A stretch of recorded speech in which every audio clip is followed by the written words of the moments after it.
네, 저는 지난 10년 동안 2만여 명의 회원을 만났고요. 한 6만 킬로 이상 제 체중을 감량시켜줬고, 제가 다이어트 전문 운동센터 8개를 직영으로 운영하고 있고, 또 도시락집도 하나 같이 운영을 하고 있습니다. 제가 다이어트 업계 1위라고 표현을 한 이유는 체지방 감량을 제가 6만 킬로 이상 했는데, 이거를 정확하게 인증해서 나타낸 업체가 저희가 제일 양이 많더라고요. 그래서 제가 업계 1위라고 표현을 했고, 또 저희가 이제 비포 애프터 후기가 제가 이제 검색을 해보니까는 저희가 가장 많은 것 같아서 또 1위라고 제가 표현을 했습니다.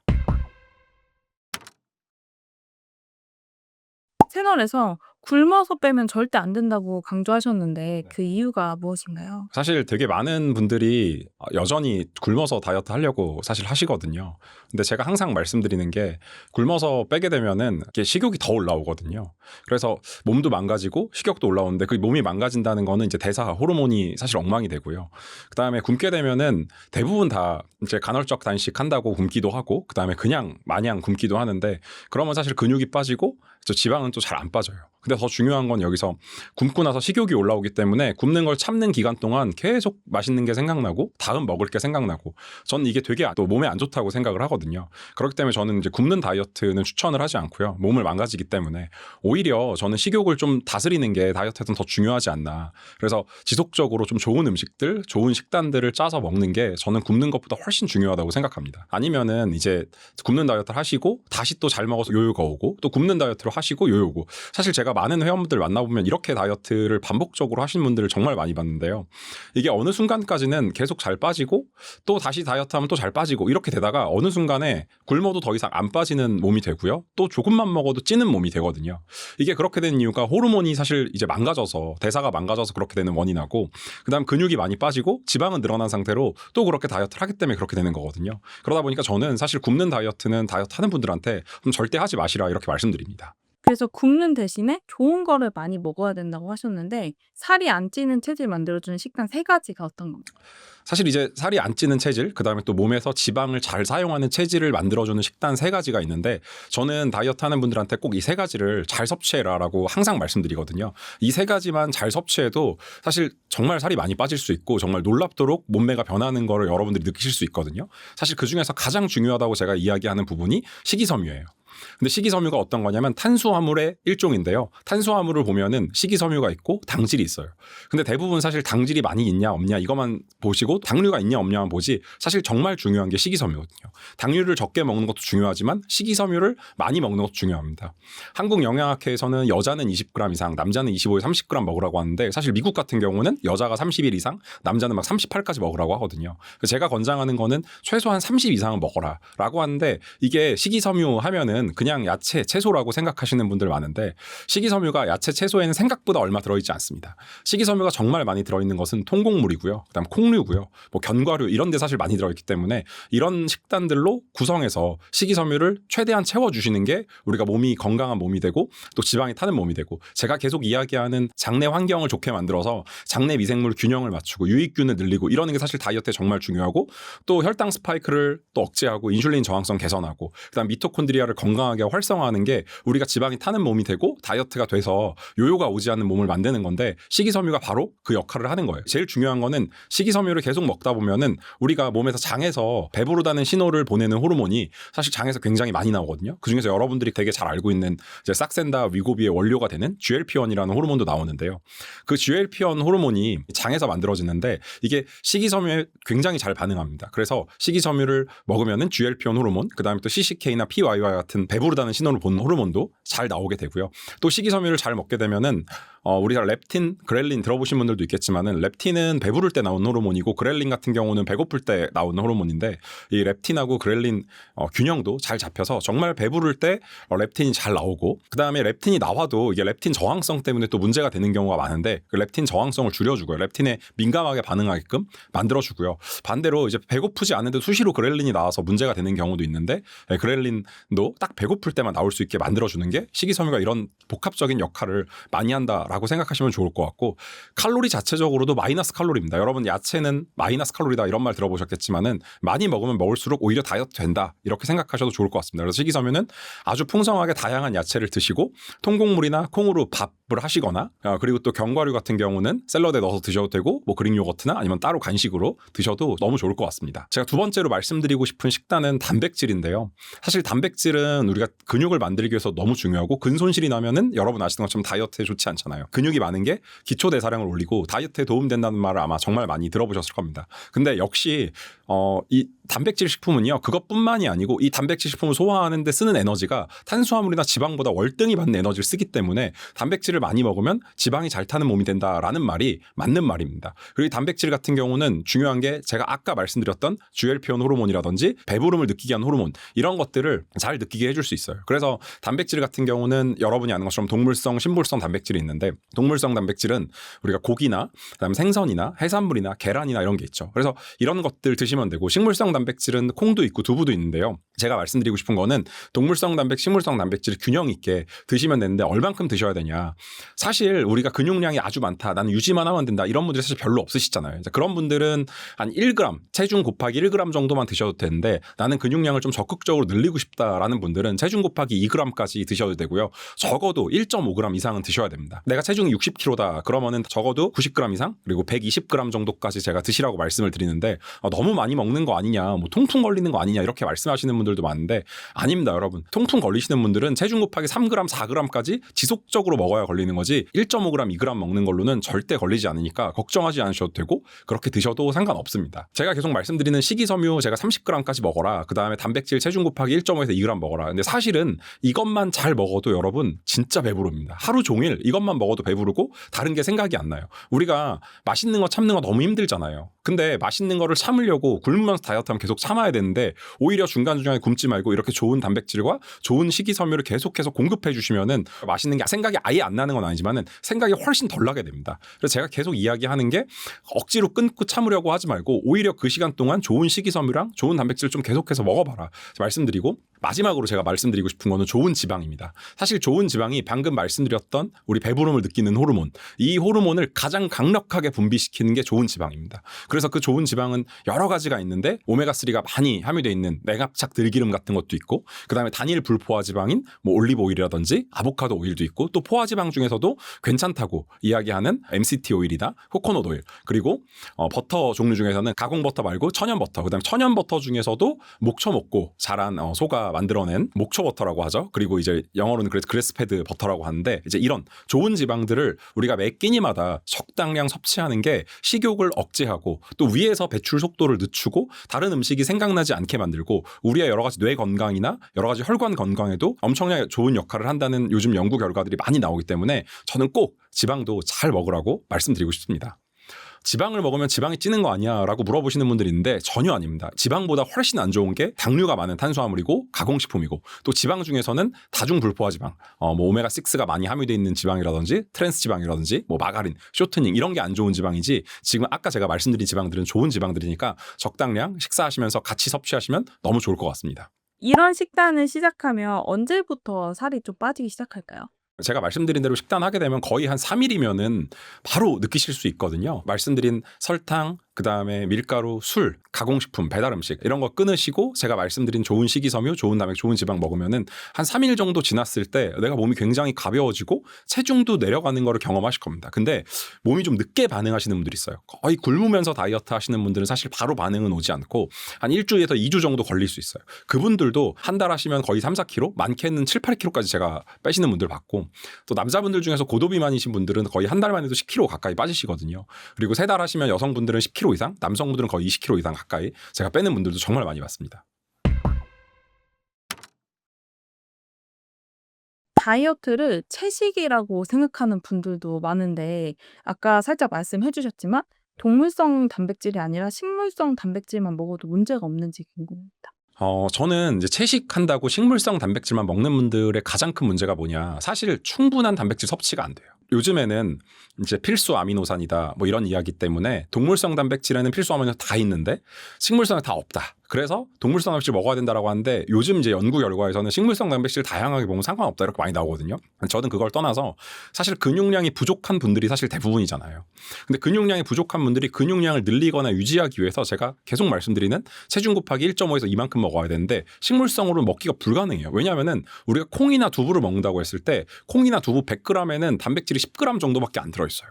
그러면은 내가 체중이 60kg예요. 그럼 체중 곱하기 이만큼 먹으려면은 120g의 단백질을 먹어야 되는데 그럼 두부를 1.2kg 먹거나 콩을 1.2kg 먹어야 되는데 이렇게 사실 단백질 자체를 섭취할 수가 없기 때문에 동물성 단백질 먹으라고 하는 거고 생선이나 고기나 이런 데 100g에는 20에서 25g 정도의 단백질이 들어가 있기 때문에 훨씬 더 단백질을 섭취하는 데 용이합니다. 물론 동물성 단백질이 더 근육 합성을 잘해준다는 논문도 많고요. 식물성 단백질 상관없다는 논문도 있지만 그런 거 다 차치하고도 식물성이랑 동물성 골고루 먹어야 된다 이렇게 생각해 주시면 좋을 것 같습니다. 그래서 식물성 단백질이 주는 이점이 분명히 있고요. 왜냐하면 식물성 단백질에는 다양한 비타민이랑 뭐 무기질이 들어있고 또 동물성 나름대로 비타민 무기질이 있는데 이거를 골고루 섭취하기 위해서 저는 50대 50으로 먹는 걸 권장하는데 나는 근육량이 부족해서 이걸 50대 50으로 먹기가 너무 힘들다. 먹으려면은 양을 다 못 채운다라는 분들은 저는 동물성 70%, 식물성 30% 정도는 꼭 먹어달라고 말씀을 드립니다.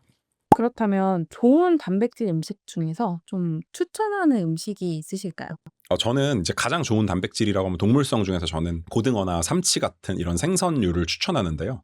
고등어나 삼치 같은 생선을 추천하는 이유는 고등어, 삼치, 연어에는 오메가3가 많이 들어있어요. 이 오메가3 같은 경우는 우리가 비만을 예방해준다. 그다음에 직접적으로 살을 빼게 해준다. 이런 연구 결과도 많은데 심혈관계 질환을 예방해주고 또 뇌 건강에도 굉장히 좋고 뭐 치매나 이런 것들 예방해주고 이런 좋은 역할들을 몸에서 굉장히 많이 하기 때문에 저는 꼭 오메가3가 많이 들어있는 음식을 섭취하라고 말씀을 드리는데 오메가3 요즘 보충제 형태로 알약으로 드시는 분들이 굉장히 많은데 최근 연구 결과에서 여러분 아시는 것처럼 부작용이 굉장히 많이 발견이 됐고 또 효과가 실제 음식으로 먹는 것보다 훨씬 떨어진다는 이야기가 많기 때문에 저는 음식으로 오메가3를 꼭 섭취하셨으면 좋겠습니다. 그리고 또 제가 추천하는 단백질은 콩입니다.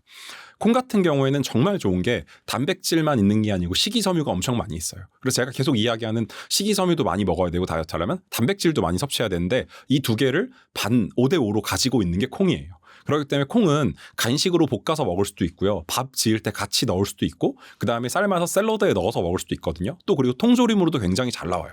통조림으로 먹으면 가공식품인데 안 좋은 거 아닌가요? 그래서 통조림 중에서 만든 지 얼마 안 된, 제조한 지 얼마 안 된 통조림을 여러분 구매하셔가지고 뭐 렌틸콩 통조림도 있고 병아리콩 통조림도 있고 또 우리가 쉽게 구할 수 있는 서리태콩이나 백태 같은 것들도 여러분들 직접 삶거나 볶아서 드시면은 굉장히 우리 단백질 공급원으로도 좋고 식이섬유를 섭취하는데도 콩만큼 좋은 게 사실 없습니다. 요즘에 닭가슴살 가공식품도 되게 많은데 이런 건 좀 어떤가요? 저는 사실은 가공식품을 추천하진 않아요. 우리가 다이어트 한다고 사실 닭가슴살 제품 아니면 닭가슴살 볼 뭐 심지어 단백질 쉐이크, 단백질 바, 단백질 볼 막 이런 것도 굉장히 많이 사서 주문해서 드시는 분들이 있어요. 그리고 제가 이런 거 먹지 말라고 이야기하면 난 그거 먹고 살 뺐다 이렇게 또 댓글 다시는 분들도 굉장히 많은데요. 제가 말씀드리고 싶은 건 우리가 다이어트만 할 게 아니잖아요. 그리고 건강할 거고 또 요요가 안 와야 되잖아요. 근데 이 가공식품의 문제가 장내 환경을 망가뜨리는 거예요. 장내 환경을 망가뜨린다는 얘기는 혈당 스파이크를 일으킬 수도 있고 그다음에 인슐린 저항성을 유발할 수도 있고 여러 가지로 몸에 안 좋은 작용을 많이 합니다. 물론 연구 결과가 부족하지 않냐, 너가 아는 게 다냐 이렇게 이야기할 수도 있지만은 분명하게 말씀드리고 싶은 거는 가공식품은 몸에 좋지 않습니다. 그렇기 때문에 여러분들이 가능하다면 냉동닭이나 생닭을 구매하셔서 조리를 하시고 그다음 직접 고기나 계란이나 이런 생선이나 이런 좋은 단백질 공급원으로 단백질을 좀 섭취하시면 좋을 것 같고요. 저희 회원 중에서 실제로 제가 그러지 말아라 했는데 이런 단백질 제품만 가지고 거의 모든 식단을 다 해결하는 분들이 사실 굉장히 많았습니다. 한때 엄청난 열풍이 불었잖아요. 지금도 물론 열풍이지만은. 그래서 하루 종일 그런 식품만 먹는 분들이 있는데 이분들의 공통점이 그렇게 2개월, 3개월 식단을 하더니 사실 생리가 멈추는 거예요. 그리고 그렇게 2개월, 3개월 식단에서 심지어 감량이 됐어요. 근데 문제는 식욕이 너무 폭발하는 거예요. 이 가공식품의 문제가 장내 환경의 교란을 일으켜서 여러분의 입맛을 바꾸는 거예요. 그래서 계속해서 다른 음식이 땡기게 하고 더 맛있는 음식 계속 당기게 만드는 거예요. 그렇기 때문에 닭가슴살이나 다른 것들로 만든 단백질 식품들이 여러분들의 오히려 식욕을 망칠 수 있고 여러분들의 호르몬 교란을 일으킬 수 있기 때문에 나는 그런 거 먹고도 괜찮다 싶은 분들은 드셔도 되지만은 나 이런 거 먹었더니 오히려 더 식욕이 왕성해지더라. 이런 거 먹었더니 오히려 내가 요요가 더 심하게 오는 것 같고 내 몸에 문제가 생기는 것 같고 뾰루지 나는 것 같다. 이런 분들은 사실 드시면 안 됩니다. 근데 꼭 드셔야 되는 분들이 있어요. 그러니까 이런 분들은 어떤 분들이냐면은 근육이 너무 없으세요. 근육이 너무 없는데 진짜 닭가슴살 한 덩이 또 제대로 못 먹고 그다음에 콩 먹으라고 하면 콩 진짜 한 줌도 못 먹는 분들이 있거든요. 두부도 잘 못 먹고. 그러니까 이런 분들 같은 경우는 진짜 단백질 제품의 형태나 쉐이크 형태가 아니면은 충분한 단백질 섭취가 안 되는 분들이 있어요. 그러니까 이런 분들은 제품의 형태로 쉐이크 형태로 드셔야겠지만은 이런 분들이 아니라면은 저는 좀 그렇게 먹는 거를 하지 말라고 말씀드리고 싶습니다. 물도 굉장히 강조를 많이 해주셨는데 물은 그럼 하루에 얼마나 마시는 게 좋은가요? 저는 물에 대해서 이제 회원분들한테 체중 25kg당 1리터 먹으라고 말씀을 드리거든요. 그러니까 50kg이신 분들은 2리터 드시면 되고, 막 62, 3kg 나간다. 그럼 2.5리터 정도 드시면 됩니다. 뭐 75kg 정도의 남자분들은 3리터 드시면 되겠죠.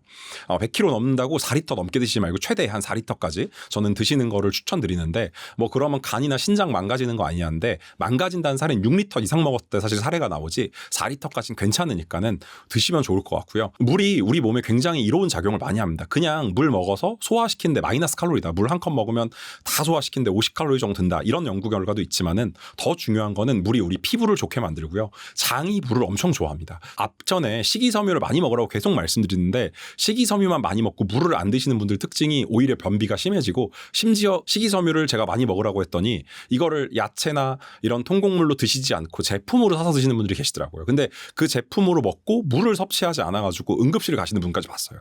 그렇기 때문에 사실 굉장히 위험한 게, 다이어트 할 때 오히려 더 물을 많이 섭취해야 되는 이유는 다이어트 하다가 변비 걸리시는 분들 굉장히 많잖아요. 근데 물만 잘 마셔도 이 변비가 다 해결됩니다. 근데 물을 어떻게 먹어야 될지 모르겠다, 나는 도저히 못 먹겠다 하는 분들이 있는데, 첫 번째는 내가 물을 마셔야겠다고 생각을 하셔야 돼요. 그리고 우리 요즘 텀블러 많이 들고 다니잖아요. 500ml, 600ml짜리 큰 텀블러 가득 채우셔서 내가 이거 오늘 3번, 4번 비운다라는 생각을 하시고 물을 드셔야 되고, 아니면은 나는 도저히 맹물을 못 먹겠다라는 분들이 있거든요. 이런 분들은 뭐 옥수수 수염차 티백, 뭐 보리차 티백, 콤부차 이렇게 타서 먹는 거, 이런 것들을 돌려가면서 몸에 좋은 이런 티백이라든지 뭐 차라든지 이런 형태로 드셔도 괜찮습니다. 물론 이때 뭐 당이 첨가된 그런 매실이라든지 뭐 레몬청이라든지 유자청 이런 거 타지 마시고 당이 안 들어가 있는 것들로 타서 드시면은 좋을 것 같습니다. 삼시 세끼를 먹는 게 좋다. 또는 이제 공복 시간을 좀 길게 유지하고 하루 2끼 정도 먹는 게 좋다. 이게 다이어트 식사 횟수에 대해서도 의견이 분분한데 잘 빠지는 끼니 횟수가 있을까요? 제가 최근에도 이제 한 50대 여성분을 상담한 사례가 있는데요. 이분이 이제 한 1년 정도 간헐적 단식을 하셨어요. 16대 8로 단식을 하셨는데, 왜 찾아오신 이유가 뭐냐면 점점 근육이 빠지고 지방이 일어난다는 거예요. 근데 체중계 올라갔을 땐 몰랐죠. 160에 한 52, 3kg 정도 나가는 분이어서 아주 정상 체중이셨어요. 누가 봐도 그냥 뭐 날씬하다고 하고, 근데 숨어있는 이 뱃살이 계속 나오고 팔뚝살이 늘어지고 이런 게 느껴지니까는 와서 이제 체성분 측정을 해보니까는 아니나 다를까 이제 근육은 부족하고 지방은 늘어나. 본인도 이제 느낀 거죠. 근데 더 문제는 머리카락도 빠진다는 거예요. 그러다 보니까 단헐 단식 이거 좋은 거 아니에요? 괜찮은 거 아니야? 하는데 저는 이런 분들 너무 많이 봤어요. 그리고 두 번째는 간헐적 단식을 하는데 계속 실패하시는 분들이에요. 한마디로 16시간 동안 나 16시간 끝나면 뭐 먹지? 이것만 생각하는 분들이 있거든요. 그러니까 저는 두 가지 케이스 다, 그러니까 근육량이 부족하거나 영양소 결핍이 일어나는 분들, 그러니까 8시간 동안 충분히 잘 먹어야 되는데 안 드셔서 영양소 결핍이 일어나는 분들, 그리고 나는 16시간 동안 먹을 것만 계속 생각나, 이런 분들은 저는 절대 하면 안 된다고 계속 말씀드리는데 사실은 이런 분들이 많이 하세요. 그렇기 때문에 실패하고 혹은 몸이 안 좋아지세요. 간헐단식이 안 좋다는 게 아니고, 저는 간헐단식 몸에 좋은 것도 다 알고 괜찮은데, 현실에서 제가 회원들하고 마주하면서 회원들이 저 간헐단식 할게요, 간헐적 단식 좋다는데 저 할게요 라고 굉장히 많이 얘기하세요. 그러면은 제가 이런 주의점을 다 얘기해줘죠. 당신은 이래서 하면 안 됩니다. 아니면 이런 상황인데 뭐 식욕 때문에 저는 식욕이 폭발할까 봐 안 시키겠습니다 라고 하는데, 그래도 저 참을 수 있어요, 해볼게요 라고 하는데 아니나 다를까 계속 식욕이 폭발하고 식욕이 터지고 이런 분들. 그래서 저는 간헐적 단식은 저는 그렇게 추천하진 않습니다. 그래서 제가 말씀드리고 싶은 거는 오히려 좋은 식이섬유, 좋은 단백질, 좋은 지방으로 이루어진 식품들을 오히려 새끼 잘 챙겨서 먹고요. 간헐적 단식은 저는 12대 12를 권장하는데, 사실 12대 12는 간헐적 단식이 아니에요. 야식을 먹지 않고 아침에 정상적으로 일어나서 식사를 하면은 12대 12가 됩니다. 제가 회원님들한테 권장하는 게 잠자기 4시간 전에는 먹지 말자. 그럼 우리가 7시간, 8시간 숨어야 된다고 제가 얘기하잖아요. 그리고 잠자기 3시간, 4시간 전에 안 먹고 일어나서 1시간 정도 뒤에 먹으면 자동적으로 12시간 안 먹게 되거든요. 그러면 자동적으로 12대 12가 되는 거예요. 그리고 거의 6시간 간격으로 식사를 하기 때문에 그렇게 되면은 간헐적 단식을 하지 않아도 12대 12 정도는 할 수 있습니다. 그래서 저는 12대 12 정도를 추천드리고, 오히려 12시간 동안 잘 골고루 먹고 중간중간에 중간에 만약에 처음 다이어트 시작하시는 분들은 계속해서 이 호르몬이 정상화가 안 돼 있기 때문에 중간중간에 되게 배고프실 거예요. 그때 좀 좋은 식이섬유가 많이 들어있는 좋은 단백질이 들어있는 콩이라든지 견과류라든지 혹은 야채 스틱이나 계란이나 이런 것들로 좀 간식을 드셔주시고 식사 때는 제대로 좀 식사를 하셔서 전 다이어트를 쭉 이어가시면 좋을 것 같습니다. 그래서 12시간 동안 오히려 이렇게 세 끼를 잘 챙겨 먹고 오히려 간식까지 먹는 게 살 빠지는 속도도 훨씬 더 빠르고요. 훨씬 더 빠르게 건강해집니다. 공복 후에 이제 하루를 시작하는 첫 끼가 가장 중요하다는 말도 많은데요. 아침 식사로는 좀 어떤 게 먹는 게 다이어트에 도움이 될까요? 저는 시간만 있고 여유만 있으시다면 아침 식사를 가장 좀 배부르게 그다음 가장 좀 호화롭게 먹으라고 말씀을 드리고 싶어요. 한마디로 좋은 식이섬유, 좋은 단백질, 좋은 지방이 다 들어가 있는 식단을 먹고요. 여기에 추가로 유산균이 들어있는 식품까지 저는 먹으면 좋겠는데요. 이렇게 구성하려면 어떻게 구성해야 되냐면은 식이섬유가 많은 식품을 구성하려면 당연히 야채를 먹거나 아니면 통곡물이나 콩이나 이런 것들을 먹어야겠죠. 그래서 샐러드를 만들어 먹는 방법도 있고 이것들이 많은 밥을 지어서 먹는 방법도 있습니다. 그다음 두 번째는 단백질을 먹어야 되는데 전 아침에는 계란을 먹으라고 말씀드리고 싶어요. 삶아서 드셔도 되고 아니면 후라이 하셔서 2개, 3개 드셔도 되고 아니면 스크램블을 하셔서 드셔도 됩니다. 물론 이때 다른 오일 사용하지 마시고 올리브 오일이나 아보카도 오일이나 이런 것들을 사용하셔서 조리하시면 좋을 것 같고요. 그 다음에 저는 이제 과일이나 그릭 요거트 이런 꼭 먹으라고 말씀드리는데 과일에도 껍질째 먹는 과일에는 섬유소가 굉장히 많이 들어있고요. 또 그 다음에 좋은 성분도 많이 들어있어요. 블루베리 같은 경우에는 안토시아닌이라고 해서 항산화 물질도 많이 들어있고 그래서 그런 사과나 블루베리랑 그릭 요거트 같이 먹으시면 우리 장 건강에도 좋고 섬유질이 많이 들어있기 때문에 몸에 굉장히 좋습니다. 그리고 아침에 제가 먹지 말라고 말씀드리는 식단이 있는데 그게 바로 혈당을 올리는 식단입니다. 아침부터 혈당을 올리는 식단을 먹게 되면은 사실 우리 몸을 굉장히 망쳐버릴 수 있습니다. 그래서 아침부터 혈당 올리는 식단이 어떤 거냐? 사실 굉장히 몸에 좋다고 생각하고 드시는 게 뭐 시리얼 드시는 분들도 많고 심지어는 떡이나 빵을 이건 건강에 좋은 빵이야, 이건 건강에 좋은 떡이야 하고 아침에 드시는 분들이 많더라고요. 근데 사실 떡이나 빵, 시리얼 다 혈당 굉장히 많이 올리는 식품이거든요. 그래서 이런 거 드시지 마시고 제가 말씀드린 대로 좋은 식이섬유, 좋은 단백질, 좋은 지방 충분히 드시고 그다음에 좋은 유산균까지 들어있는 그릭 요거트 같은 것들까지 같이 아침에 풍성하게 드시면 좋을 것 같습니다. 그 아침에 바쁘니까 간단하게 단백질 쉐이크로 해결하는 분들도 있는데 이런 건 좀 괜찮을까요? 역시 마찬가지로 저는 단백질 쉐이크를 추천하진 않는데요. 단백질 쉐이크를 추천하지 않는 이유는 사실 단백질 쉐이크가 오히려 식욕을 더 유발할 수 있고요. 그다음에 단백질 쉐이크가 어쨌든 가공식품이잖아요. 그러다 보니까 저는 다이어트하는 기간, 내가 내 건강을 챙기겠다 하는 기간은 진짜 음식으로 좀 채우라고 말씀드리고 싶어요. 근데 아까도 말씀드린 것처럼 나는 도저히 씹어서 넘기는 게 잘 안 돼. 그리고 나는 조금밖에 너무 못 먹어. 이래서 근육이 계속 줄어들고 있어. 이런 분들은 단백질 쉐이크 드셔야겠죠. 근데 나는 시간도 있고 씹어서 넘길 수도 있다라고 하는 분들은 아침에 계란을 드시거나 아니면 고기를 드시거나 아니면 생선을 드시거나 이렇게 콩을 드시거나 두부를 드시거나 해서 저는 진짜 음식으로 단백질 좀 섭취해라. 그리고 제대로 된 아침 식사를 한 끼 해라라고 말씀드리고 싶습니다. 너무 바쁘다라고 하시면은 그냥 계란 2개 미리 전날 저녁에 삶아놓고 챙겨서 나가셔도 괜찮고요. 아니면은 그릭 요거트에 뭐 견과류나 콩이나 이런 거 넣어서 빠르게 드시고 나가셔도 괜찮으니까 잠깐이라도 5분이라도 시간 내서 드실 수 있는 것들로 드시고 아침을 나가시면 좋을 것 같습니다. 이제 계란을 두세 알 매일 먹으면 좀 다이어트에 도움이 된다는 말이 있는데 계란만으로 좀 끼니를 때우는 것도 괜찮을까요?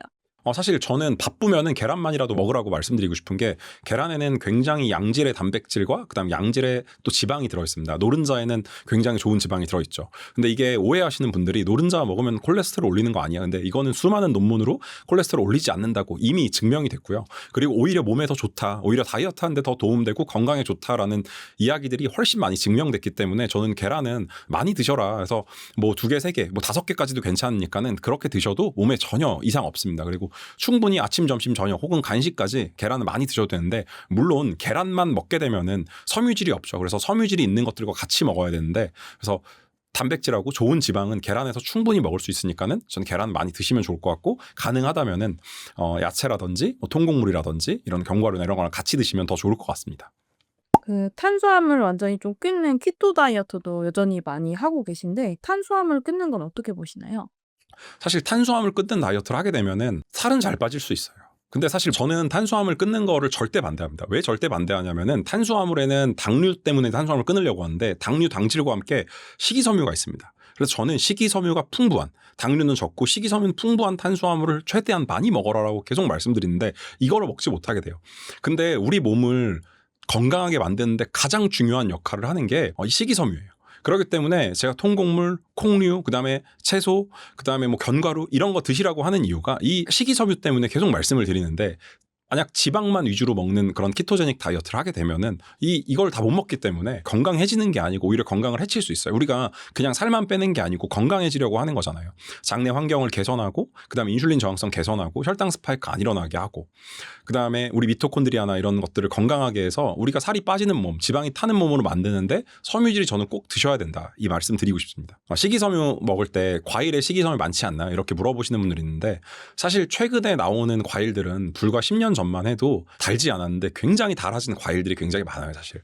그러다 보니까는 과일 같은 경우는 이게 다이어트 할 때 먹지 말아라 하는 분들이 되게 많고요. 그다음에 또 먹어라 하는 분들도 조금만 먹어라라고 많이 말씀하시거든요.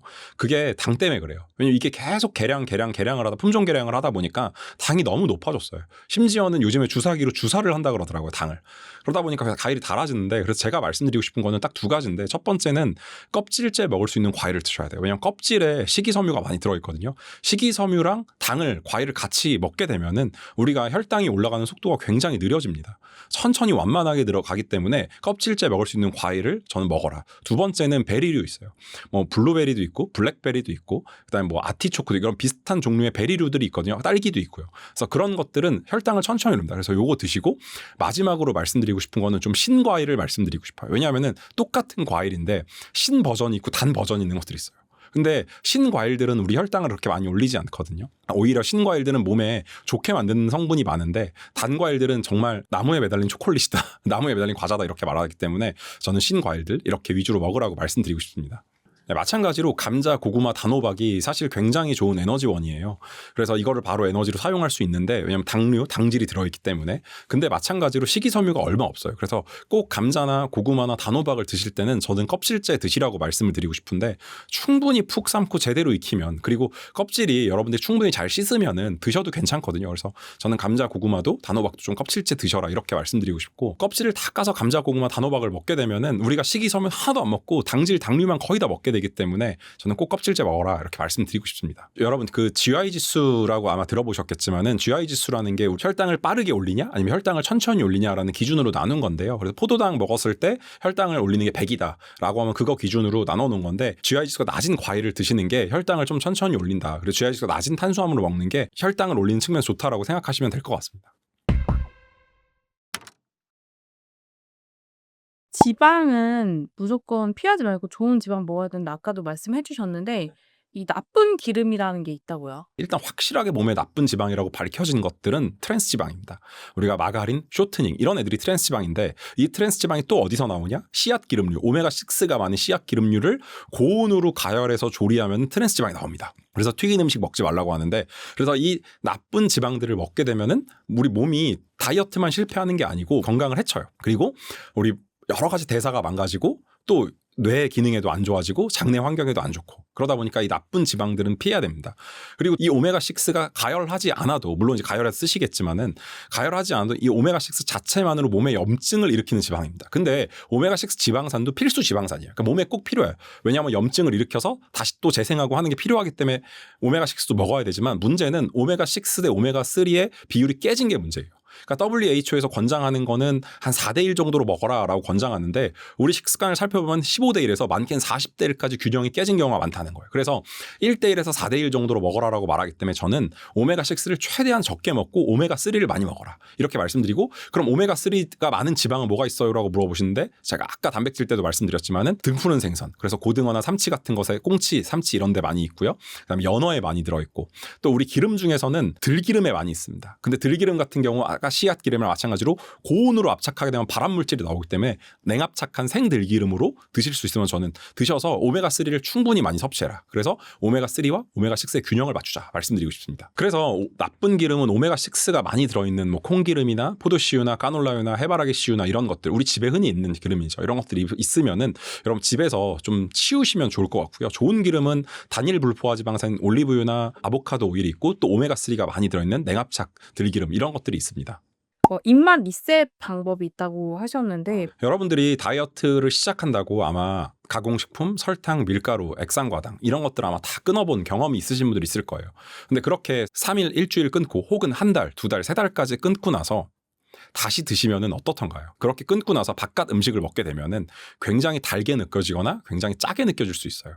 왜냐하면은 원래 우리 입맛이 그렇게 달고 그렇게 짠 거에 길들여진 입맛이 아니고 조금만 달아도 조금만 짜도 느낄 수 있는 입맛인데 좀 더 단 거, 좀 더 짠 거를 계속 좀 더 매운 걸 먹다 보니까는 우리 입맛이 변한 거예요. 그래서 저는 다이어트 할 때 핵심이 입맛을 리셋하는 거거든요.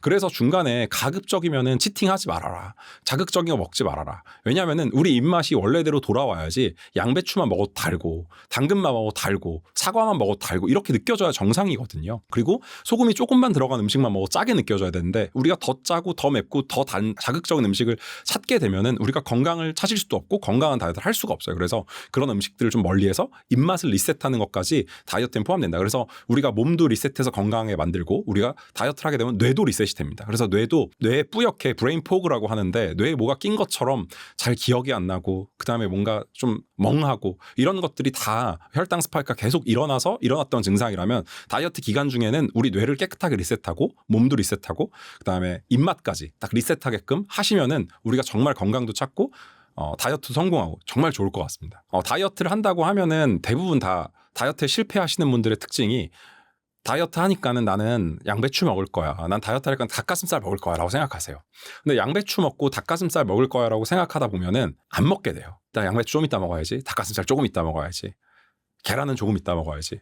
그러다가 배고픈 때를 놓쳐요. 제가 0부터 10까지 배부른 정도가 있다면 0이 완전히 배고픈 거고 10이 완전히 배부른 거면 한 2, 3 정도 배불렀을 때 약간 적당히 배고플 때 무언가 먹어야 되는데 완전히 배고픈 상태 0까지 떨어뜨려 버리면은 문제가 뭐냐면 배달 어플 켜는 거예요. 그렇기 때문에 저는 제가 자주 먹으라고 계속 말씀드리고 간헐적당식 하지 말라고 하는 게 0까지 배부르게 만들잖아요. 0까지 배부르게 만들었을 때 머릿속에 온갖 맛있는 거 먹을 생각밖에 안 해요. 그럼 다이어트 당연히 실패하겠죠. 그리고 자책하고 나 왜 이러지? 근데 여러분이 뭔가 의지가 약해서 다이어트를 실패한 게 아니고 여러분이 0까지 내린 잘못이에요. 그러니까 0까지 내려도 나는 양배추 먹을 수 있어라고 생각하지 마시고 애초에 적당히 배고파졌을 때 여러분 정말 몸에 좋은 식이섬유, 단백질, 지방을 충분히 드셔줘야 돼요. 근데 지금 밥때가 아닌데 나는 적당히 배고파졌어. 그럼 간식을 드셔야겠죠. 그래서 제가 한 2, 3 정도 배고플 때 먹어라. 그다음 중요한 거는 배부르게 먹다 보면은 내가 어느 정도 배부른지 모르는 분들이 있어요. 그래서 이분들은 적당히 배부른 정도로 한 끼를 정해놓고 드시면 되는데 내가 배부르는 걸 아시는 분들은 한 10까지 배부른 거면 한 7, 8 정도까지만 드셔도 괜찮아요. 10까지 꽉 우리 배를 다 채울 필요가 없습니다. 7, 8 정도까지 먹는 게 너무 좋아요.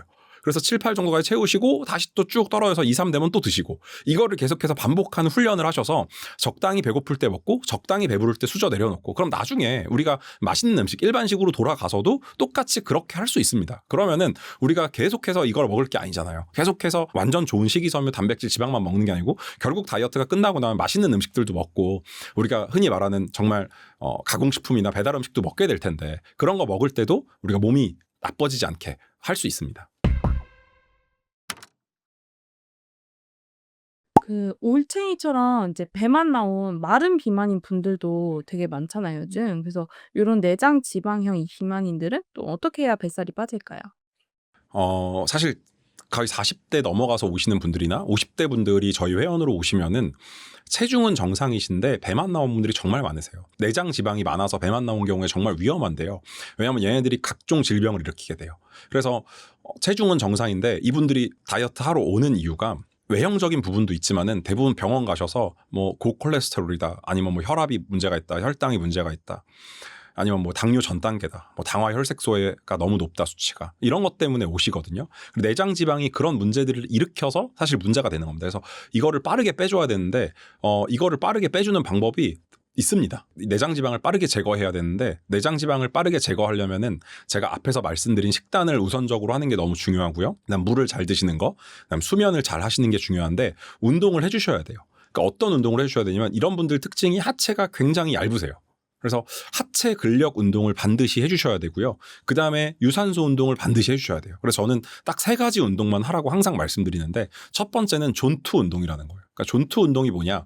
그러니까 숨이 헐떡될 정도로 운동하는 건데 옆 사람이랑 대화가 가능한 정도예요. 정확하게 말씀드리면 최대 심박수의 60에서 75%로 운동하는 건데 최대 심박수가 220에서 나이를 빼고 그 220 나이를 뺀 거에서 60에서 75% 이렇게 생각하시면 되거든요. 그래서 옆 사람이랑 대화가 가능하거나 노래를 흥얼거릴 수 있는 수준이다라고 얘기해요. 그래서 그렇게 존투 운동을 한 30분씩 주 3회 정도만 해주셔도 빠르게 내장 지방이 좋아질 수 있고요. 난 여기다가 조금 더 운동을 더 추가하고 싶다라고 하면은 근력 운동을 추가하셔야 됩니다. 그 근력 운동은 하체 근력 운동, 그러니까 엉덩이 운동, 허벅지 운동 이런 거 해주셔야 되는데 헬스장 가서 제대로 운동을 배우실 분들은 뭐 스쿼트나 데드리프트나 이런 운동을 하면 너무 좋은데 나는 시간 여건상 아니면 헬스장 가기 무섭다 이런 분들은 저는 먼저 계단 운동 먼저 하라고 하고 싶고 집에서 할 수 있는 거는 뭐 의자에 앉았다 일어났다 하는 방법도 있겠죠. 그래서 저는 계단 운동을 하셔서 좀 하체 근력도 향상시키고 그다음에 숨도 차잖아요. 계단 운동하게 되면 이렇게 존투 운동도 같이 하시면 너무 좋을 것 같습니다. 그리고 제가 한 가지 더 꼭 말씀드리고 싶은 게 최근에 많은 연구 결과에서 하체 운동도 중요하고 존투 운동도 중요하지만은 고강도 운동이 중요하다고 정말 많이 얘기해요. 그 고강도 운동이라는 게 최대 심박수까지 하는 운동이에요. 최대 심박수까지 하는 운동이라는 게 정말 숨이 헐떡거릴 정도로 옆 사람이랑 대화가 거의 불가능하고 운동에만 집중할 수밖에 없는 그 정도가 고강도 운동이거든요. 근데 이게 젊은 사람들만 하는 거 아니야? 라고 하겠지만 아닙니다, 여러분. 아까 제가 말씀드린 존투 운동도 어떤 분들은 뛰어야 존투가 되고요. 어떤 분은 빠르게만 걸어도 존투가 돼요. 그렇기 때문에 고강도 운동이라는 게 평지에서 조금 빠르게 뛰면은 최대 심박수까지 금방 올라갑니다. 운동 안 하셨던 분들은. 그다음 두 번째는 계단 운동을 조금 빠르게 하시거나 처음 계단 운동 하신 분들은 천천히만 올라가도 최대 심박수까지 올라가십니다. 그렇기 때문에 저는 계단 운동을 꼭 하라고 말씀드리는 게 좀 천천히 계단 운동을 하셔도 우리가 존투 운동, 고강도 운동, 하체 근력 운동까지 한 번에 하실 수 있습니다.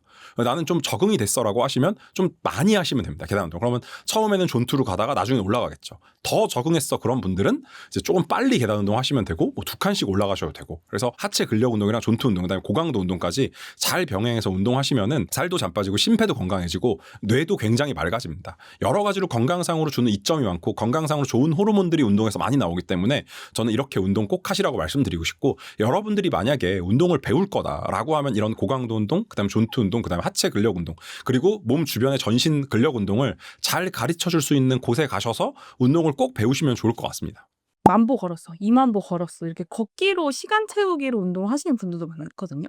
사실 이제 걷기가 좋다고 많이 알려지다 보니까 걸으면 돼라고 해서 특히 나이 많으신 분들 중에서 20,000보, 30,000보까지 걸으시는 분들이 있거든요. 그렇게 20,000보, 30,000보 걷고 효과가 없는 분들이 많으세요. 왜 그러냐면 숨이 차지 않게 걸으셔서 그래요. 그러니까 사실 포인트는 숨이 차는 거예요. 근데 천천히 걷다 보면 숨이 정말 안 차거든요. 그래서 제가 조금 빨리 걸으셔라. 그래서 계속해서 강도를 올리셔서 내가 옆 사람과 대화가 살짝만 가능해야지 너무 널널하게 편안하게 숨이 전혀 안 찰 정도로 운동을 하게 되면은 그 운동이 아니기 때문에 그거는 효과가 없습니다. 그러면 이 숨찬 운동은 뭐 하루에 몇 분이나 뭐 어느 정도 하는 게 좋을까요? 아주 내가 최대 심박수로 운동하겠다, 뭐 고강도 운동을 하겠다로 하면 정말 10분만 하시면 돼요. 근데 나는 존투 운동을 하겠다 그럼 최소 15분에서 30분 정도. 그래서 이걸 같이 하셔도 30분 안에 끝날 수가 있습니다. 그래서 30분은 존투 운동이랑 고강도 운동 하시고 30분은 하체 근력 운동 하시면은 1시간 정도 하는 건데 나는 1시간 시간 없다 그러면 하루는 존투 운동 그다음에 고강도 운동 같이 하시고 하루는 하체 근력 운동 하시고 이렇게 해서 번갈아 가면서 하셔도 됩니다. 이렇게 배만 나온 체형을 바꿀 때는 좀 체중계에 자주 올라가지 말라고 하셨는데 그 이유가 우리 목적이 체중을 줄이는 것도 있지만 더 목적은 배를 들어가게 하는 거고 몸에 근육을 만드는 거거든요. 왜냐하면 온몸이 사실 지방으로 좀 늘어져 있는 경우가 많기 때문에 그 지방으로 늘어진 온몸을 지방을 제거하고 그다음 근육을 붙이고 근데 그러다 보면은 체중은 잘 변하지 않는 경우가 많거든요. 그러다 보니까 제가 좀 추천하는 방법은 체중계에 올라가는 방법보다 눈바디 사진을 찍어라. 그래서 앞에서 뒤에서 옆에서 좀 딱 달라붙는 옷이나 이런 걸 입고 속옷만 입거나 해서 눈바디 사진을 찍어 보셔서 계속 내가 사진으로 비교해 보시면은 눈에 띄게 달라지는 거를 느끼실 수 있고요. 두 번째는 허리 둘레를 측정하는 겁니다. 그래서 허리 둘레도 측정하시고 허벅지 둘레, 엉덩이 둘레, 그다음에 팔뚝 둘레 이런 데 측정하시면 눈에 띄게 둘레가 줄어드는 것도 느끼실 수 있어요. 근력 운동을 이렇게 강조하신 이유가 있을까요? 제가 근력 운동을 계속 강조한 이유는 근력 운동을 하게 되면은 이 근육에서 굉장히 좋은 호르몬들이 많이 나오고 우리 몸에 정말 좋아요. 대표적으로 우리 혈당 스파이크 일어난다 그러잖아요. 근데 근력 운동을 많이 하신 분들은 혈당 스파이크가 일어날 가능성이 현저히 줄어듭니다. 왜냐하면은 우리 몸의 혈당이 다 근육으로 가게 돼요. 인슐린이 근육으로 변합니다. 혈당을. 근데 근육이 없으신 분들은 인슐린에 의해서 혈당이 근육으로 가지 못하고 간에 쌓이게 되거나 지방으로 전환이 되는 거죠. 그래서 근력 운동을 많이 하신 분들은 혈당 스파이크가 일어나지 않는다. 이렇게 우리가 혈당 스파이크를 제외하고도 나이가 먹게 되면은 자연스럽게 근육량이 몸속에서 줄어들게 돼요. 여러 연구 결과가 있는데요. 대부분 운동을 전혀 안 하시는 분들 같은 경우는 계속 점차 줄어들게 됩니다.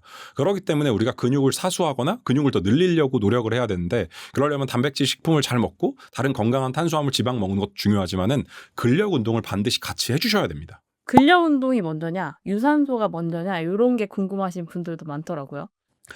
사실은 저는 계속 추천하는 거는 근력 운동을 먼저 하고 유산소 운동을 하라고 말씀드리는데, 이게 실제 몸에 일어나는 시스템적인 기전으로는 살 빼는데 전혀 차이가 없다라고 사실 논문에서 굉장히 많이 나왔고요.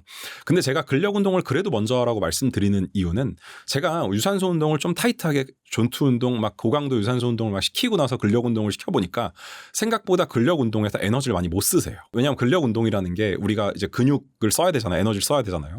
근데 유산소 운동 때 에너지를 많이 써버리니까 못 쓰게 돼요. 근데 반대로 근력 운동 때 충분한 에너지를 사용하시더라도 유산소 운동 하실 때 충분히 유산소 운동으로는 잘 하시더라고요. 그래서 이게 심리적인 건지 모르겠지만은 다이어트 효과도, 우리가 체력이 좋아지는 효과도 저는 근력 운동을 먼저 하시고 유산소 운동 하시는 게 훨씬 좋은 것 같은데, 근력 운동 같은 경우는 아무래도 관절이나 건이나 근육에 무리를 줄 수 있기 때문에 이전에 먼저 몸을 달궈주는 워밍업 먼저 하시고 그다음에 스트레칭 충분히 하시고 근력 운동을 하셔야 됩니다. 그렇게 근력 운동 하시고 나서 유산소 운동까지 하시면은 근육도 만드시고 그다음에 심폐 기능도 좋게 하고 다이어트까지 효과를 볼 수 있습니다. 그리고 살 빼려면 공복 운동해야 된다라는 말도 되게 많은데, 그렇지 않고 식후에 운동하는 게 좋다는 의견도 있더라고요. 대표님께서 어떻게 보시나요? 역시 마찬가지로 연구 결과를 많이 보게 되면은 거의 차이 없다고 나오는 게 요즘 대세입니다.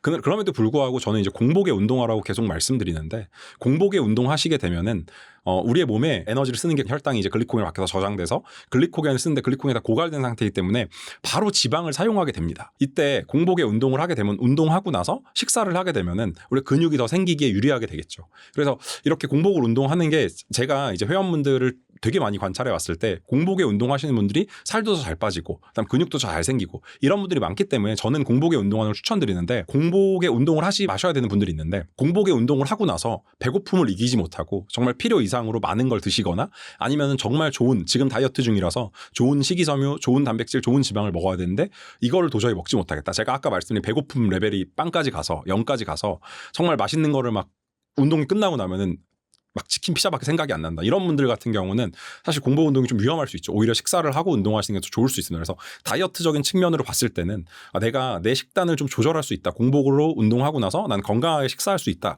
이런 분들은 공복 운동이 정말 좋고요. 근데 공복 운동 하고 나면 나는 도저히 다이어트식으로 못 먹겠다 하는 분들은 저는 식사하고 나서 운동해라 이렇게 말씀드리고 싶습니다. 정말 수많은 명의 이제 그 회원분들을 케어하시면서 가장 좀 인상적인 회원분들의 사례를 좀 소개해 주실 수 있을까요? 저는 제일 기억에 남는 회원이 최근에 저희 어떤 지점으로 어떤 분이 한 70kg 넘으시는 여성분이었는데, 제가 봤을 때 키는 한 150 몇 되시는 것 같아요. 그래서 딱 누가 봐도 통통한, 좀 뚱뚱한 이런 분이셨는데 건강하지 않으셨어요. 그러니까 여성분들 같은 경우는 이제 여성 호르몬이 정상화가 돼 있지 않아서 제대로 좀 생리를 하지 않으셨고, 그래서 임신을 하고 싶은데 임신이 되지 않고, 그래서 병원에 갔더니 일단 우리 좀 살 빼자라고 이야기를 드셔서 저희 센터에 오게 되셨어요. 그래서 이분이 건강하게 다이어트를 하고 또 건강하게 또 식단을 하고 건강하게 운동을 하고 이렇게 하다가 20kg 정도 감량을 하셨어요. 70kg 정도 하셨으니까 50kg 정도까지 감량을 하셨는데, 그리고 나서 얼마 전에 너무 감사하다 그러면서 임신됐다고 이렇게 이야기를 하시는 거예요. 그래서 이런 분들이 정말 많거든요. 그리고 또 어떤 분은 이미 저 아이를 출산하셔서 쌍둥이를 좀 그 시험관으로 출산하신 분이 계세요. 그래서 자연 임신은 안 된다고 병원에서 이야기를 들었는데, 이분이 오셔서 한 30kg 정도 감량을 하셨거든요. 나이가 40 정도 되셨는데 이분이 갑자기 자연 임신이 됐다고 연락이 오신 거예요. 사실 저는 이런 분들 볼 때마다 정말 여성분들, 정말 여성 호르몬이 정상화가 돼 있지 않고 좀 건강하지 않으신 분들은 감량하시고 좀 건강하게 식단하시고 운동하시면은 정말 정상화 될 수 있으니까, 정말 병원에서 자연적으로 임신이 앞으로는 불가능할 것 같아요, 그런 분들인데도 됐잖아요. 그래서 저는 그런 분들 꼭 하시면 좋을 것 같고요. 기억에 남는 정말 많은 분들이 정말 당뇨예요, 그다음에 뭐 고혈압이에요, 심지어 암이신 분들도 있고 막 이런 분들도 저희 회원으로 정말 많이 오시거든요. 근데 정말 말도 안 되게 되게 몸이 자연적으로 치유되고 좋아진 경험을 하시는 분들이 많으세요. 그렇기 때문에 건강한 식단을 하시고 건강한 운동을 하시는 거를 하루라도 미루지 마시고 오늘 바로 시작하셔라 꼭 말씀드리고 싶습니다. 그 다이어터 분들을 위한 헬스장도 이제 직접 많이 운영하고 계신데 이제 이 헬스장에서 강조하신 살이 가장 빠른 속도로 빠지는 운동이 있을까요? 저는 가장 빨리 살이 빠진다라기보다는 가장 빨리 건강해지는 운동 이렇게 생각하는데 심장이 최대로 뛰는 운동이 가장 빨리 건강해진다라고 생각하시면 돼요. 그럼 심장을 가장 빠르게 하려면 인터벌로 러닝을 하거나 아니면 로잉 머신을 하거나 요즘 그런 머신들 많잖아요. 아니면 집에서 한다 그러면 계단 운동하거나 이렇게 운동하시는 게 저는 가장 빨리 좀 건강해지고 살도 빠질 수 있는 운동이 아닌가 그렇게 생각합니다. 그 식단 조절 없이 운동으로 뺄 수도 있을까요? 운동으로는 살 절대 못 뺍니다. 밥을 먹고 와서 혹은 치팅을 하고 와서 이제 어떡하죠? 하고 나서 저 운동 얼마나 해야 될까요? 무슨 운동을 해야 될까요? 저 좀 어떻게 해주세요. 라고 하는데 저는 절대 그렇게 하지 말라고 말씀드려요. 여러분 운동은 운동으로 칼로리를 태운다는 목적으로 접근을 하시면 안 됩니다. 운동은 우리 몸을 건강하게 만드는 거예요. 뇌도 건강해지고요. 근육도 건강해지고 심장도 건강해지고 각종 호르몬 대사가 아주 정상으로 돌아오는데 운동이 필수적이에요. 그래서 운동을 하라고 하는 거지 운동으로 칼로리를 소모한다 그러면은 정말 여러분 운동 웬만큼에서는 칼로리 소모가 안 해요. 우리가 선수가 아닌 이상은. 여러분이 먹는 거를 운동으로 감당할 수가 없어요. 그러다 보니까는 운동하고 그다음 맛있는 거 먹었는데 살이 안 쪄요. 더 운동하고 더 맛있는 거예요. 더 맛있는 거고 더 운동해요. 그러다 보면 여러분 몸이 망가져요. 그래서 운동 많이 하고 맛있는 거 많이 먹으면 건강해질 것 같지만 오히려 몸이 망가집니다. 그리고 등산도 많이 하고 수영도 많이 하고 이런 남자분들 중에서 배 나오신 분들 정말 많으세요. 그분들이 운동량보다 먹는 양이 훨씬 많으셔서 그러세요. 그리고 진짜 운동한다고 막 술 드시고 이러면은 여러분 계속 몸이 오히려 더 안 좋아지는 거예요. 그래서 난 운동하니까 괜찮아라고 생각하고 이렇게 드시지 말라고 저는 말씀드리고 싶고 지금도 여전히 그래도 난 운동하니까 괜찮아라고 생각하시거나 운동을 하면서 내 식욕이 올라오는 게 운동이 문제가 아니라 나의 의지 문제라고 생각하시는 분들이 되게 많거든요. 근데 저는 여러분의 의지의 문제가 아니고 운동을 너무 강도 높게 하는 게 문제다. 그렇기 때문에 한번 운동을 좀 줄여보셔라. 아니면 운동을 한 1, 2주만이라도 끊어보셔라라고 말씀드리고 싶어요. 그러니까 왜냐하면 식욕이 확 줄어드는 걸 아마 느낄 수 있을 거거든요. 그래서 운동을 저는 건강 측면에서 하는 건 너무 좋은데 진짜 칼로리를 태우는 목적으로 하겠다?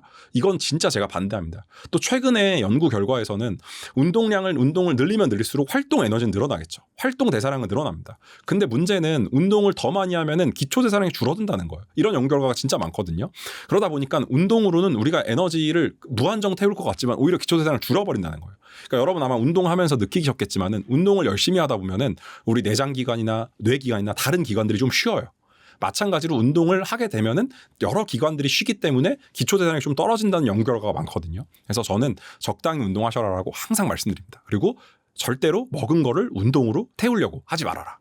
운동을 할 때 어떤 그 헬스장을 골라야 되고 어떤 트레이너를 만나야 될지 고민하는 분도 많은데 팁을 좀 주실 수 있을까요? 다이어트를 목적으로 이제 운동 센터를 고민하시거나 아니면 다이어트를 목적으로 뭐 트레이닝을 받으려고 PT를 고민하시는 분들이 있는데 저는 사실 꼭 말씀드리고 싶은 게 두 가지예요. 첫 번째는 그 환경과 공간을 보셔야 되고요. 두 번째는 선생님을 보셔야 됩니다.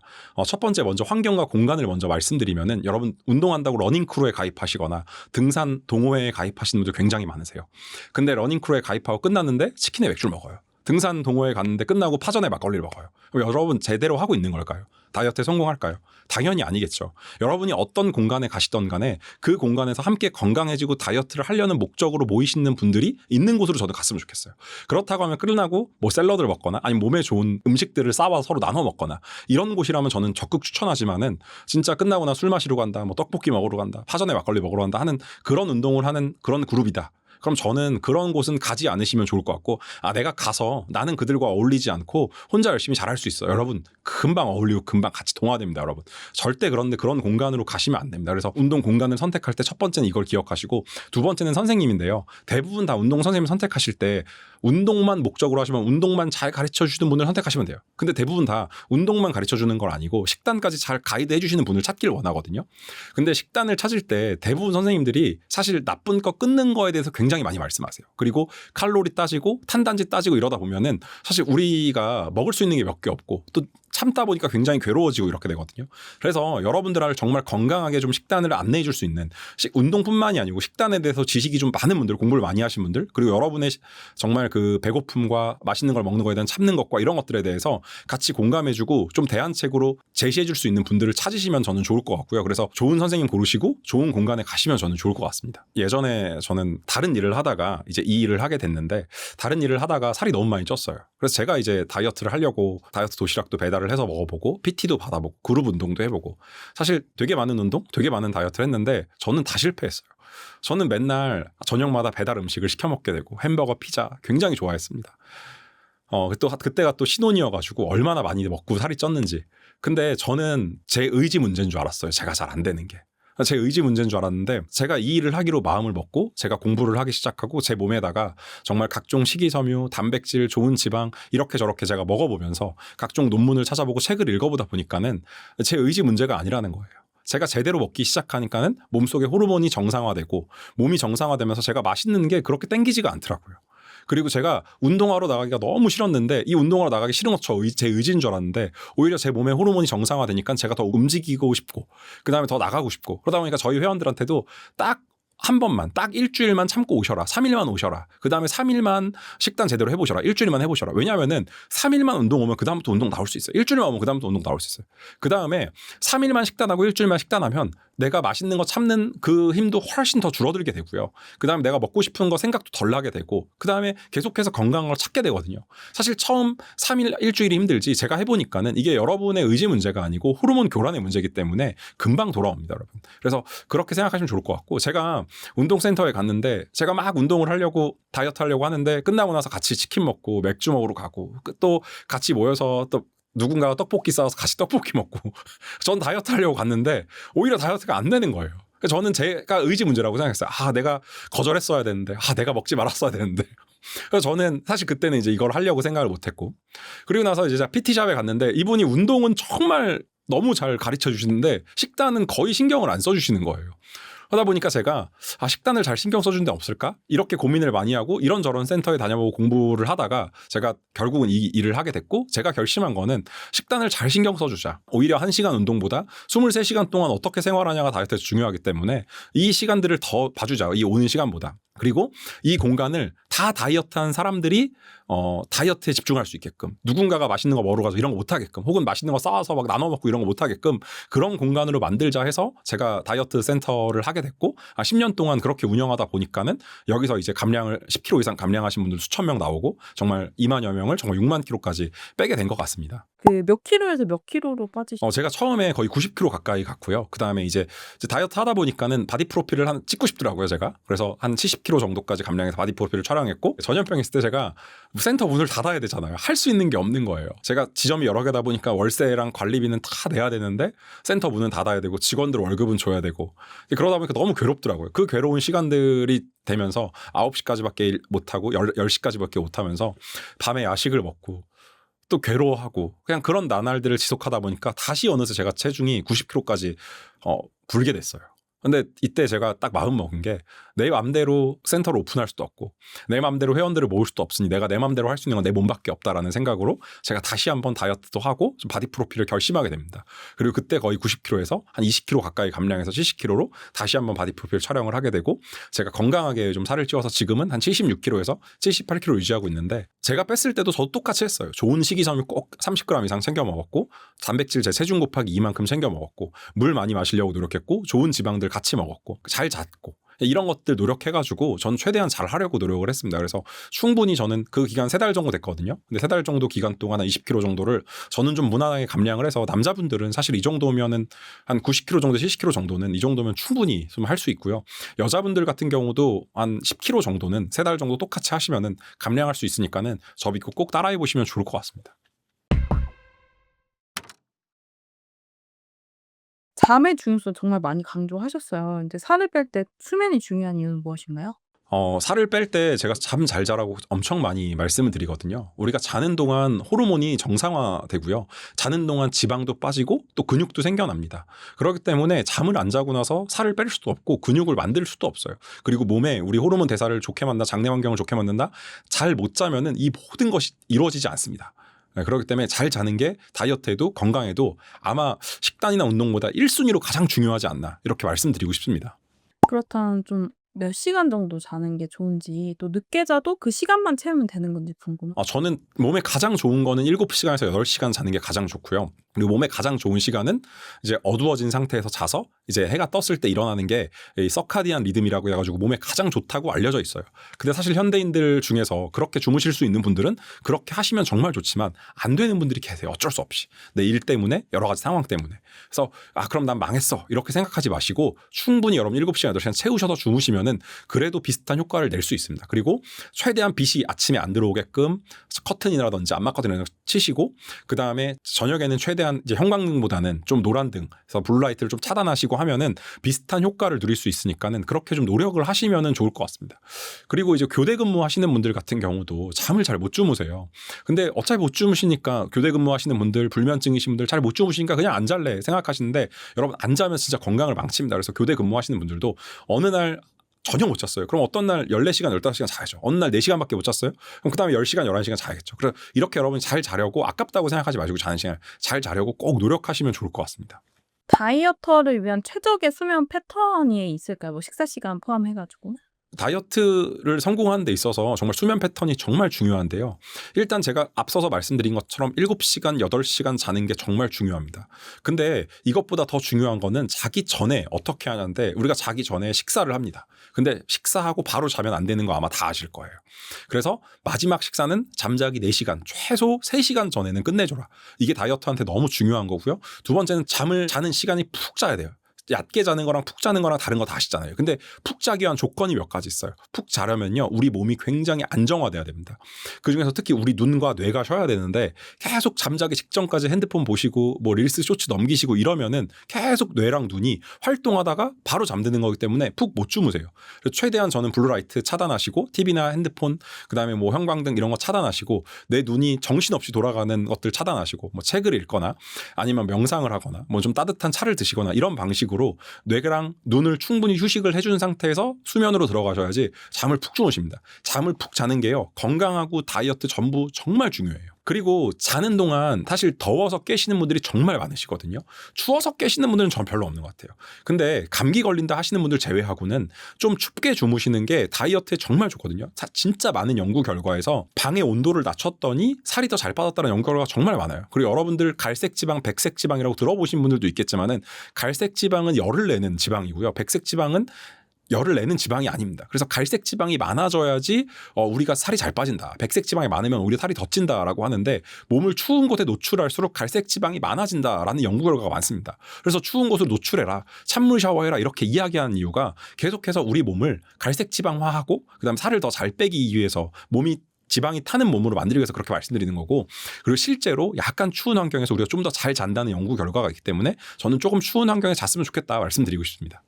잠을 너무 자고 싶지만 잠을 못 자는 분들이 있는데 이런 분들을 위한 팁이 좀 있을까요? 저는 잘 못 자는 분들 그리고 잘 주무시는 분들도 저는 꼭 누구나 다 하라고 말씀드리고 싶은 게 햇빛 쬐기인데 햇빛을 한 15분 정도만 쬐도 몸에 굉장히 좋은데요. 일단 저는 두 가지 이유로 말씀드리겠습니다. 잠에 대해서는 세로토닌 때문에 그래요. 햇빛을 쬐게 되면은 우리 눈으로 햇빛을 보고 세로토닌이 합성이 돼요. 눈으로 들어오게 되면은 그게 세로토닌으로 합성이 되고 이 세로토닌이라는 게 행복 호르몬이거든요. 스트레스가 없어져요. 스트레스 호르몬이 코르티솔인데 햇빛을 쬐면 코르티솔 레벨이 확 낮아져요. 그리고 우리가 굉장히 행복해집니다. 그래서 직장인분들은 점심 식사하시고 햇빛을 한 15분만 쬐셔도 아마 굉장히 행복 호르몬이 나오는 거 느끼실 거예요. 그리고 아침에 하면은 더 좋고요. 이게 근데 중요한 거는 밤에 이 세로토닌이 멜라토닌으로 변형됩니다. 멜라토닌으로 바뀌게 되는데 여러 가지 경로를 통해서 이 세로토닌을 낮에 햇빛으로 모으지 않게 되면은 밤에 멜라토닌 생성이 안 돼서 잠을 잘 못 자게 됩니다. 그렇기 때문에 낮에 충분히 햇빛을 쬐셔서 밤에 멜라토닌이 충분히 생성이 돼서 잘 잘 수 있게 만드는 게 정말 중요합니다. 아마 경험해 보신 분들도 있겠지만은 햇빛을 잘 쬐는 날은 내가 잘 자는 것 같다라고 무의식적으로 경험하신 분들 굉장히 많으실 거예요. 이게 다 세로토닌 때문에 그렇거든요. 그리고 또 우리가 햇빛을 쬐야 되는 이유가 눈에서는 세로토닌을 합성한다고 제가 말씀드렸는데 눈 말고 우리 피부에서는 비타민 D를 합성합니다. 이 비타민 D가 우리 몸 뼈나 뭐 피부나 여러 가지 건강에서 너무 중요한데 이 비타민 D를 햇빛으로만 합성할 수 있어요. 그렇기 때문에 햇빛을 쬐는 거는 세로토닌, 그다음 멜라토닌, 그다음 비타민 D 때문이라도 꼭 중요하니까는 합성해라. 그러면은 뭐 자외선 차단제 뭐 어떻게 해야 되나 이렇게 물어보시는데 저는 자외선 차단제 충분히 발라도 비타민 D 합성하는데 문제 없고요. 눈만 이렇게 햇빛을 직접적으로 보지 않아도 햇빛 직접적으로 보면 눈은 실명할 수도 있잖아요. 그래서 햇볕을 직접적으로 보지 않아도 모자 쓰고 충분히 다 선크림 바르시고 나가셔도 상관없으니까 햇빛이 있는 곳으로 나가시면 좋을 것 같습니다. 지금까지 다이어트를 실패한 게 여러분의 의지 때문이 아닙니다. 여러분들 아마 다이어트 하면 100% 굶어서 빼거나 적게 먹거나 이렇게 생각하실 거예요. 그리고 적게 먹다가 다시 식욕이 폭발하면은 나는 안 되나 봐 이렇게 생각하시는데 여러분 아닙니다. 오늘 제 이야기를 다 들었다면은 제 말 믿고 한번 제대로 된 진짜 음식으로 한번 채워보세요. 그래서 식이섬유 섭취하시고 좋은 단백질, 좋은 지방, 그다음 물 잘 드시고 그다음 잘 주무시고 햇빛 보시고 이런 것들을 하시면은 여러분 자연스럽게 가공식품, 설탕, 밀가루 멀리하게 돼요. 물론 여러분의 의지가 요만큼 필요합니다. 시작하셔야 되고요. 처음은 조금 힘들 수도 있어요. 이 기간만 여러분 지나면은 내가 언제 저렇게 맛있는 음식을 먹고 싶어 했지? 내가 언제 저런 것들에 중독돼 있었지 싶을 정도로 끊게 돼요. 그리고 좋은 음식들로 계속 채워나가는 여러분을 발견할 거고 매일마다 운동을 하시면은 하루라도 안 하면 이상하게끔 되실 거예요. 그럼 여러분들 어마어마하게 건강해지고 계시는 거거든요. 그래서 저는 좀 여러분들을 그냥 끊고 참고 막 이렇게 버티는 다이어트 절대로 하지 마시고 정말 건강으로 여러분들을 채워나가는 건강한 시간들, 건강한 음식들로 채워나가는 그런 다이어트에서 앞으로의 미래의 내 모습이 기대가 되는 그런 다이어트 하시면 좋을 것 같습니다. 저는 유튜브 채널을 운영하고 있는데요. 저희 채널 오시면은 제가 오늘 이야기한 것들 좀 더 자세하게 들을 수 있고요. 저는 오프라인에서 8개의 지점을 운영한다고 말씀드렸고 또 온라인 관리반을 운영하고 있습니다. 저희 채널 오시면 오프라인에서 어떻게 운영되고 있는지 온라인은 또 어떻게 운영되는지 보실 수 있으니까 많이 와주시면 감사하겠습니다.